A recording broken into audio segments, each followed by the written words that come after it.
주께서 기적을 많이 행하셨습니다. 이 땅에 오셔서 기적을 행하셨는데 그 기적은 주님 자신을 드러내시는 하나님이 영원하신 이 땅에 오신 예수님께서 하나님의 아들이시고 그리스도이심을 드러내는 것. 사실 요한복음은 그것을 기록한 것이거든요. 이곳에 계신 지금 함께 계신 예수 그리스도께서 바로 하나님의 아들이시고 그리스도시다. 이것을 기록하려고 요한복음을 작성하고 하나님이 말씀을 주신 것인데요.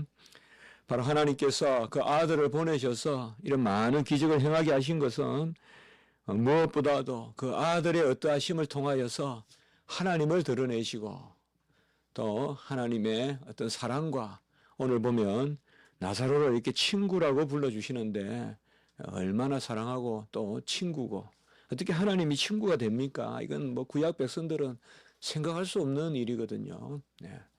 하나님의 이름도 부르지 못했는데 예배도 감히 못 들었는데 지성소, 성소도 들어가지 못했는데 어떻게 하나님을 친구라고 그렇게 부릅니까? 네. 친구는 종도 이 지상의 종도 상전을 친구라 하지 못하잖아요. 심지어 신분이 이렇게 뚜렷한 고대에서는 같은 친구끼리 어릴 때 종들하고 다 같이 자란단 말이에요. 그래서 아이들이 이제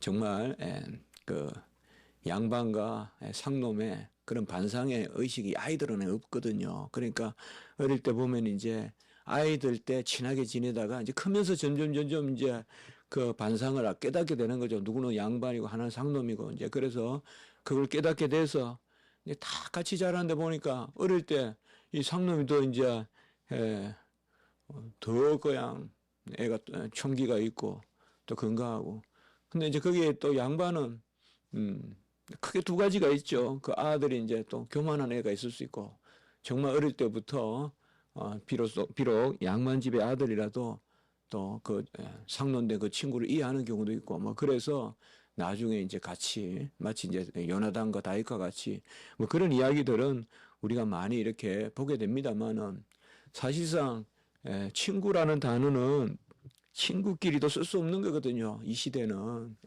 신분이 낮은 사람은 그 제사장 집의 가문에 그런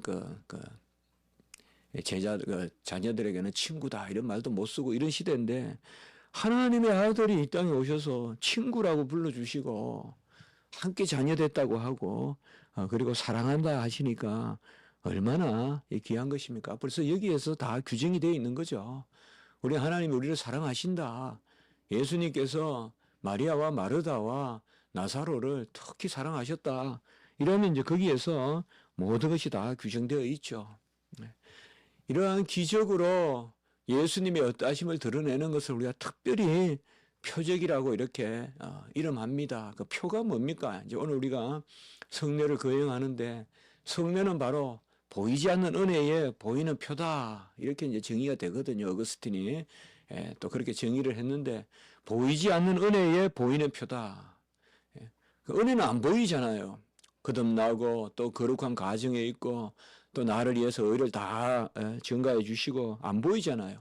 그 안 보이는 이제 은혜를 보이는 표로 그 보이는 것은 오직 하나님께서 제정하신 것으로만 가능하거든요. 주님이 제정하지 않은 것으로 표할 수가 없어요. 그래서 우리는 꼭 두 가지 바로 세례와 성찬을 통하여서 보이지 않는 은혜를 세례는 바로 입교의 은혜죠. 그래서 하나님의 교회의 가족됨 혹은 구원받음 이것을 기념하는 표고 이제 성찬은 계속 하나님의 은혜를 누리는 그런 교제의 계속을 뜻하는 표가 바로 성찬이죠. 그런 표적을 주님께서 행하셨죠. 그래서 특별히 예수님이 어떠하신 분이라는 것을 드러내는 기적을 우리가 표적이라고 합니다. 표적. 조금 구별해서 쓸 필요가 있어요. 기적 중에서도 특별히 주님의 어떠하심을 드러내는 표하는 기적. 그러니까 표적이에요. 그래서 표하는 기적, 표적을 보이시는데 왜 그런 표적을 보이시느냐? 오늘 말씀은 그것을 우리에게 가르쳐 주고 있습니다.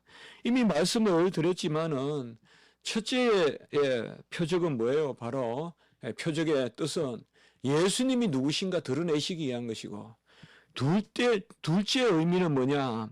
오늘 말씀에 보면 바로 15절에 보면 내가 거기 있지 아니한 것을 너희를 위하여 기뻐하노니, 내가 거기 있지 않단 말은 뭐예요? 지금 나사로가 병 걸렸다고 전령이 왔는데 가지 않으시잖아요. 주님께서 이틀 동안이나 주님께서 그냥 그쪽에 요단 쪽에 계시잖아요. 그리고 이제 이틀이 지나서 이제 완전히 죽었다는 소식을 듣고 이제 가시려고 하잖아요. 그런데 주님께서는 오히려 15절에 보면 내가 거기 있지 아니한 것을 너희를 위하여 기뻐하노니, 우리가 이제 다음 주에 보면 말하다가 왜 주님 이제야 나타나십니까? 막 이렇게 한단 말이에요. 진작 오시지. 그런데 주님께서는 벌써 여기서 보면 내가 거기에 없었던 것이 오히려 기쁜 일인데 왜 그러냐? 왜 기쁜 일이냐? 다른 것이 아니다 이 말이에요. 첫째로는 우리가 알다시피 하나님께 영광이 되는 것이죠. 우리가 이제 나왔죠. 나사로가 하나님께 영광을 돌리기 위하여, 나사로의 죽음은, 나사로의 병은 하나님의 영광을 위한 것이다. 그럼 둘째는 뭐냐? 바로 오늘 15절 후반부에 너희로 믿게 하려 함이라. 이 말은 믿음을 자라게 하시려고, 강화시켜 주시려고, 바로 confirmation, 믿음을 강화시켜 주고 믿음을 nurture, 양육시켜 주시려고, bring up, 자라게 하시려고 주님께서 이러한 기적을 행하신다. 그래서 오늘 중요한 교훈을 우리에게 보여주고 있습니다. 바로 주님께서 이 땅에 오셔서 기적을 행한 것은 바로 자기 자신을 드러내기 위한 것인데, 그 목적을 두 가지 다시 말해본다면, 첫째로는 하나님께 영광을 올려드리는 것이고, 두 번째는 바로 성도들의 신앙을 위해서다. 오늘 우리가 거행하는 세례와 성찬은 바로 우리의 믿음을 강화하는 것입니다. 우리는 이미 믿음을 선물로 받았어요. 세례 때 믿음을 받는 게 아니에요. 세례 때문에 구원받는 거 아니에요. 주님이 기적을 행하셨다고 주님 되시는 게 아니에요. 주님이신 것을, 이미 주님이신 것을 드러내는 거예요. 세례와 성찬도 마찬가지입니다. 그래서 우리의 믿음을 자라게 하고 우리의 믿음을 견고하게 강화시키는, 그래서 확고한 토대 위에 세우는 그것이 바로 성례식인데요. 정말 우리가 이렇게 새벽에 말씀을 보다 보면 그날 주일에 또 있을 일과 이렇게 하나님께서 아주 오묘하게 이렇게 맞게끔 말씀을 주시는데, 오늘 말씀이 바로 그것이다 이 말이에요. 그래서 결국 주님은 뭐예요? 이 땅에 오신 것이 영혼의 구원이잖아요. 생명의 구원이고. 그래서 제자들을 깨닫게 하시려고, 너희들의 믿음을 위하여 오히려 내가 가지 않은 것이 잘된 것이다 라고 이렇게 말씀하고 계시는 것입니다. 아무도 죽은 자를 살릴 수 없습니다. 오직 생명은 주께 속한 것이고 주께서 생명이시며 생명의 주십니다. 그래서 생명을 살린다는 것은 기적 중에 최고의 기적이죠. 우리가 다른 것은 어떻게 보면 나에게 부수한 것이라고 볼 수 있습니다. 내가 다리가 아프면 다리를 만질 수 있어요. 눈이 멀었으면 눈을 만질 수 있어요. 또 귀가 들리지 않으면 간혹은 내 귀를 손으로 만질 수 있어요. 그러나 생명은 우리가 어찌할 수가 없어요.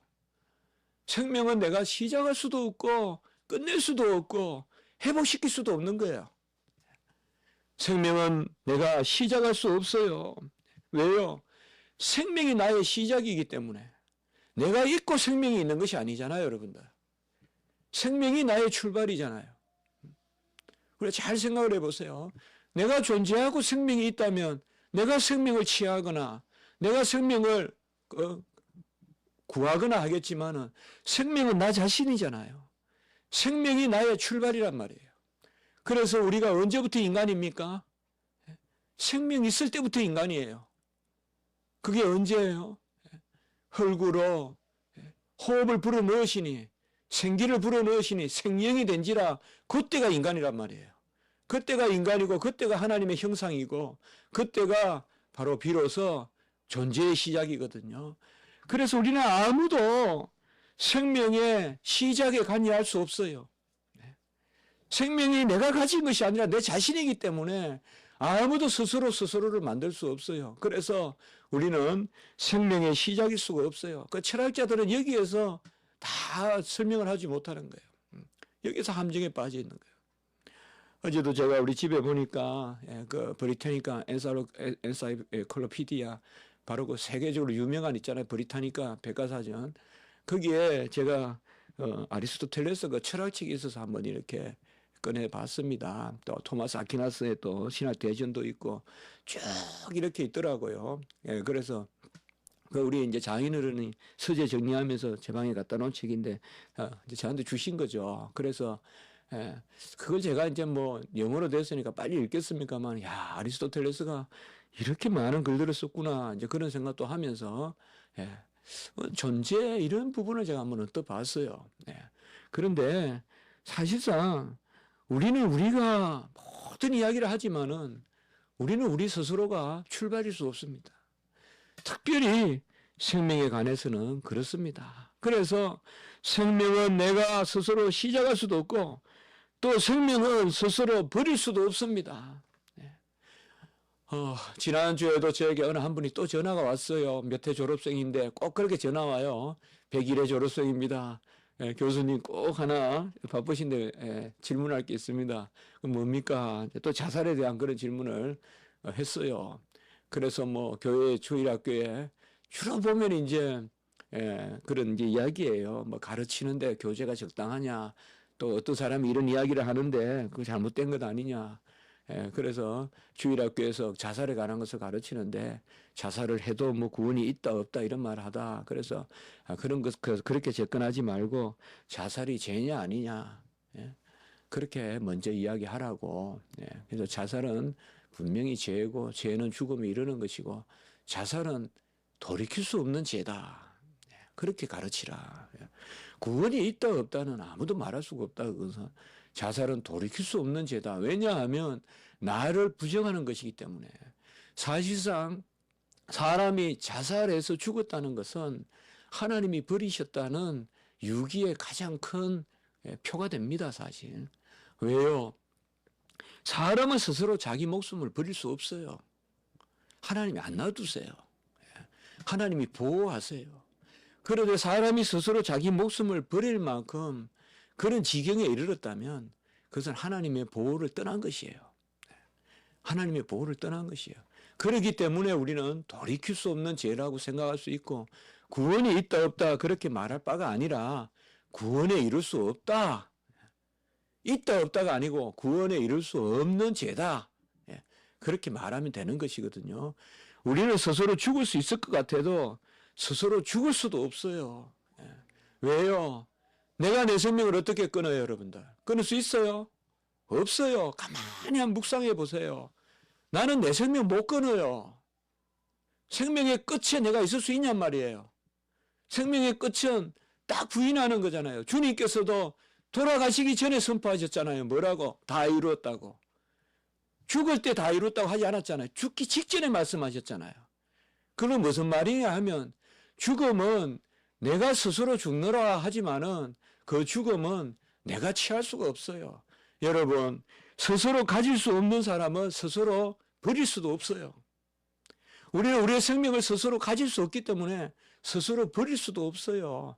그렇기 때문에 자살을 한다든지 생명을 부인한다든지 이런 것들은 아주 심각하게 하나님의 섭리를 거스르는 거예요. 그 생각 자체가. 그리고 우리는 죽음을 회복할 수 없죠. 이것은 말할 바가 없죠.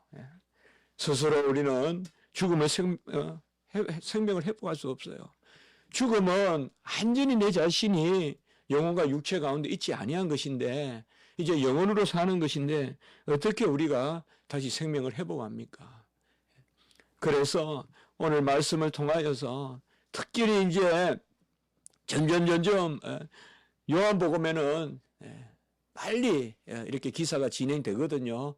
그래서 주님 고난 당하시는 게 이제 13장, 14장이면 대부분 나오잖아요. 14장에 마가의 그런 다락방 이제 말씀이 나오고, 그래 요한복음은 빨리빨리 진행되고, 요한복음은 거의 후반부 십자가 사건이 많은 부분을 차지하는 게 가장 대표적인 요한복음이에요. 그 요한복음은 그래서 주님이 이제 기적을 행할수록, 표적을 행할수록 핍박이 심해지는데 가장 핍박이 심한 것이 바로 이제 생명을 살리니까, 그래서 오늘 이 말씀이 이렇게 나오는 것입니다. 우리는 죽음을 압니다. 그러나 죽음에 대해서는 전적으로 무능합니다. 꼬리도 잡을 수 없고 머리도 잡을 수 없고 몸통도 잡을 수 없고 아무것도 잡을 수 없습니다. 우리는 생명을 취할 수도 없고 버릴 수도 없고 회복시킬 수도 없습니다. 부모가 혹시 또 자녀가 죽어가는 모습을 볼 수도 있고, 이건 너무나 참 비참한 그런 일이죠. 또 마찬가지 아니겠어요? 자녀가 부모가 돌아가시는 어떤 그런 모습도 볼 수가 있는데 아무도 속수무책입니다, 여러분들. 죽음 앞에서는 아무도요 손도 뻗칠 수 없습니다.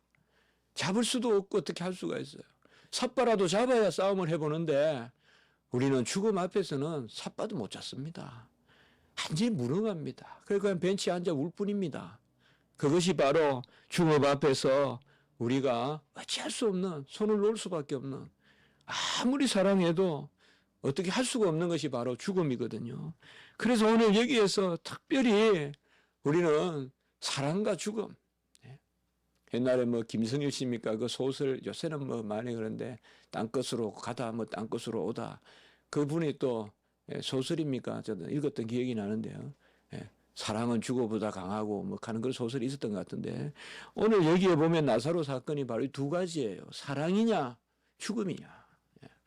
그 사랑하시는 자, 그 앞에 지금 놓여 있는 그게 뭐예요? 장애가 죽음이잖아요. 죽음.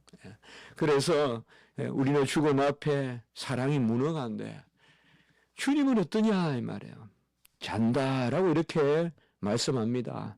주님이 몰라서 잔다라고 하는 것이 아니라 주님께서는 바로 그의 영혼이 잔다라고 이렇게 말씀하시는데 이것은 죽었다는 표현이에요.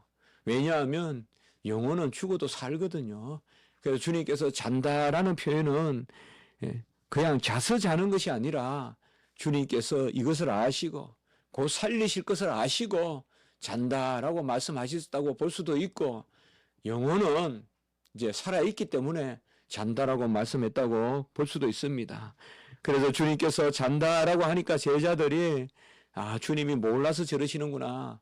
자면 좋지 죽었다 이렇게 이제 또 속으로 또 주님이 어떠하시면 의심하잖아요. 이게 모습이란 말이에요. 그러니까 제자들은 여전히 주님의 권능, 그분이 하나님의 아들이시면 생명을 지으셨고 생명을 회복시킬 수 있다고 믿어야 될 텐데 그렇게 믿지 못합니다. 그러니 믿게 하시려고 이틀 동안이나 가지 않고 이틀 후에 가셔서 완전히 죽은 모습을 완전히 동년 매가지고 아예 그냥 무덤에 넣어놓은 것을 살려내려고 가신다 이 말이에요. 그들의 믿음을 위해서요. 못 믿는단 말이에요. 죽었던 거 살리는 것을 못 믿는단 말이에요. 깨우러 가노라 라고 이렇게 말씀합니다. 결국은 뭐예요? 지금 믿음을 가르치려고 내가 누군가를 가르치려고 내가 하나님의 아들이니까 죽음도 살릴 수 있고 내가 곧 생명이다. 그것을 가르치려고 말씀하시는 겁니다. 내가 깨우러 가노라. 주님은 사람 살리는 것이 우리가 잠자는 자녀 깨우는 것보다 더 쉽지 않겠어요? 애 깨우는 거 얼마나 어려워요. 자는 거 깨우는 것도 어려운데 애 깨우는 거 정말 어려워요, 여러분들. 주님은 뭐 죽은 사람 살리는 거 뭐 우리 애 깨우는 것보다 더 쉽지 않겠어요? 일어나라 한마디만 하면 또 말씀 안 하셔도 뜻만 있으시면 일으키지 않겠어요? 그래서 이제 가는 것입니다. 그러니 제자 중에 여기에 보면 이제 우리가 잘 아는 디두모라 하는 도마가 나오고 도마가 두 분 나오잖아요. 도마는 우리가 알다시피 만져보지 않고는 믿지 못하겠다. 그런데 아주 불신의 그런 대표로 도마가 등장하는데요. 나중에 이제 주님을 만나서 나의 주 나의 하나님 또 도마의 유명한 고백이 있죠. 그게 다 요한복음에 나오는데요. 여기에 요한복음에 보면 또 도마가 나오는데 도마가 다른 제자들에게 이르되 우리도 주와 함께 죽으러 가자 이렇게 말합니다.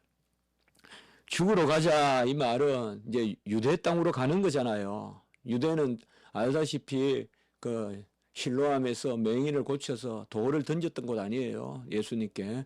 그래서 죽으러 가자 그런 뜻도 있고 도마의 불신을 보여주기도 합니다.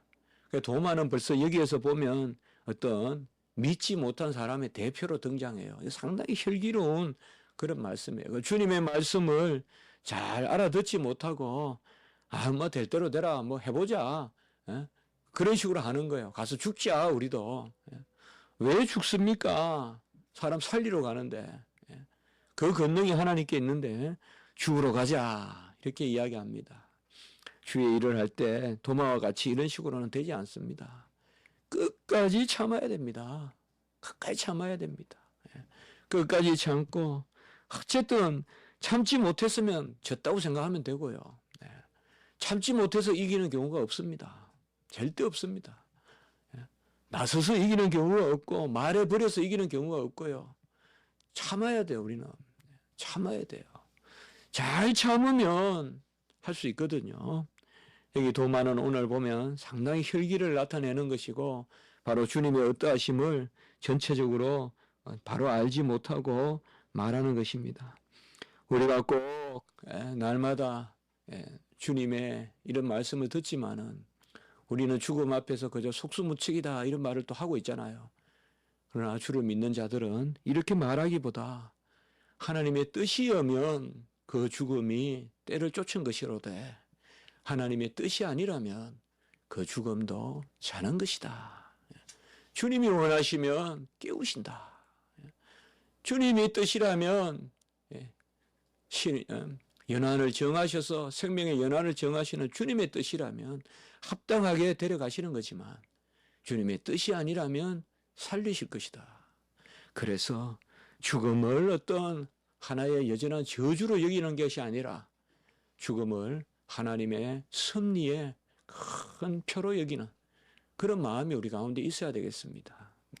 어떤 죽음은 무조건 저주고 죽음은 무조건 죄의 결과고 빨리 생명을 취하시면 그건 죄 때문에 그렇고 늦게까지 노년까지 만년까지 생존하면 그것은 주님께서 늦게까지 복을 주신 것이고 너무 이렇게만 우리가 단순하게 생각할 것이 아니라 이미 생명도 죽음도 우리가 죽는다고 해서 하나님 품을 떠나는 것이 아니잖아요. 죽음으로 오히려 영화롭게 되잖아요. 주님의 품에 나사로가 여기 나오는 나사로는 아니지만 거지 나사로가 아브라함의 품에 있다 그렇게 한 것과 같이요. 오늘 말씀을 통하여서 주님께서는 끊임없이 보여주십니다. 제 자신에게도 보면요 정말 표가 많거든요. 정말 많아요. 표가 정말 많거든요. 어제도 기도하는데 참 힘들었어요. 근데 정말 내가 이런 마음으로 이 기도를 할 수 있을까 이 생각을 했거든요. 근데 기도를 드리니까요 확 기는 거예요. 하나님이.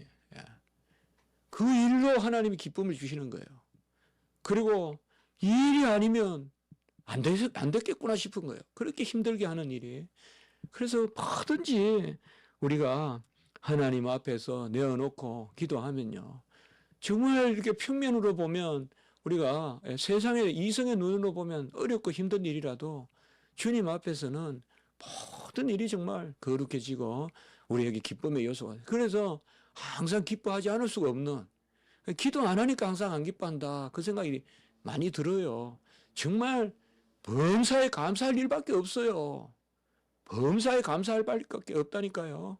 맞아요. 그 말이 한 말씀도 틀린 말씀이 없어요. 다 주시면서 명령하시는 거예요. 우리가 기도로 그 보화를 캐내지 못해서 그런 거예요. 기도로 그 보화를 캐내야 되는데 같이 합시다. 믿음으로 본 것을 기도로 캐낸다. 믿음으로 본 것을 기도로 캐내야 되는데 그것을 기도하지 않으니까 못 캐내는 거예요. 기도하면 믿음으로 보이는 것을 우리가 그 보화를 캐내거든요. 주님이 이 땅에 오셔서 그렇게 행하셔도 그렇게 표적을 보여주도 또 도마와 같이 도마는 그저 뭐 외계의 사람이겠어요. 우리 안에 도마가 있지 않겠어요. 이런 마음들 우리가 정말 하나님 앞에 많은 표를 보이셨어요. 여러분들 최고의 표를 보이셨어요. 그게 오늘 이제 성찬이에요. 세례고 세례 성찬이 최고의 표예요.